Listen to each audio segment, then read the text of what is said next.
আবাসন নিশ্চিত না হলে ৭০% শিক্ষার্থীদের ভাতা, বাজেট বৃদ্ধি ও দ্বিতীয় ক্যাম্পাস বাস্তবায়ন, এই ৩ দাবিতে গেল ৩ দিন রাজপথে নির্ঘুম সময় কাটে জগন্নাথ বিশ্ববিদ্যালয়ের শিক্ষক শিক্ষার্থীদের। প্রথমে প্রধান উপদেষ্টার বাসভবনের সামনে, পরে কাকরাইল মোড়ে চলে অবস্থান কর্মসূচি ও গণ অনশন। আন্দোলনকারীদের এক দফা লাঠিপেটা করে পুলিশ, তথ্য উপদেষ্টার শরীরে বোতল ছুড়ে মারার ঘটনাও ঘটে। অবশেষ শুক্রবার জগন্নাথ বিশ্ববিদ্যালয়ের প্রতিনিধিদের সঙ্গে দ্বিতীয় দফা বৈঠকে ৩ দফা দাবি মেনে নেওয়ার সিদ্ধান্ত জানায় বিশ্ববিদ্যালয় মঞ্জুরি কমিশন ইউজিসি। এরপর রাত ৮টার দিকে শিক্ষার্থীদের অনশন ভাঙান বিশ্ববিদ্যালয়ের উপাচার্য ও ইউজিসি চেয়ারম্যান।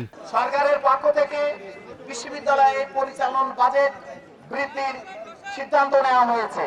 বাজেট বৃদ্ধি করার মাধ্যমে শিক্ষার্থীদের প্রথম দাবির বিষয়ে সিদ্ধান্ত নেওয়া হয়েছে। আমাদের শিক্ষার্থীদের প্রয়োজন বিবেচনা করে খুব দ্রুত অস্থায়ী হল নির্মাণের কাজ শুরু করা হবে মর্মে সিদ্ধান্ত নেওয়া হয়েছে। দ্বিতীয় ক্যাম্পাসের কাজ অগ্রাধিকার ভিত্তিতে অতি দ্রুত বাস্তবায়নের প্রক্রিয়া ইতোমধ্যে শুরু হয়ে গিয়েছে। আমি আপনাদের প্রতিশ্রুতি দিচ্ছি, আমরা একসাথে কাজ করব। আপনারা যখন মনে করেন ইউনিভার্সিটি গ্রান্টস কমিশন আপনাদের কমিশন, আপনারা আসবেন, আমরা একসাথে বসে আলোচনা করে সব সিদ্ধান্ত গ্রহণ করব।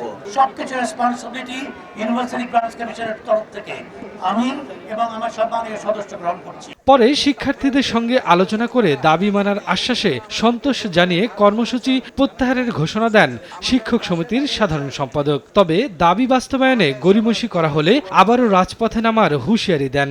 দাবি বাস্তবায়িত হয়েছে, পূর্ণ হয়েছে।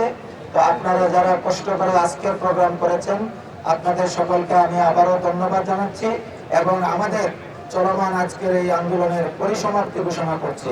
দাবি মেনে নেওয়ার আশ্বাসে খুশি শিক্ষার্থীরাও, তবে দ্রুত পদক্ষেপ দেখতে চান তারা। আমরা আপাতত আশ্বস্ত আছি, কিন্তু যদি না করে তাহলে আমরা আবার ফের আন্দোলনের ডাক দেবো ইনশাল্লাহ। প্রজ্ঞাপনটা যদি লিখিতভাবে দেওয়া হতো তাহলে আমরা আরো বেশি খুশি হতাম। ওনারা অবশ্যই আমাদের সাথে আছে, ওনারা অবশ্যই আমাদের সাথে থাকবে, এই বিশ্বাসটা আমরা করি। আন্দোলন শেষে এখন ক্লাসরুমে ফেরার অপেক্ষায় শিক্ষক শিক্ষার্থীরা।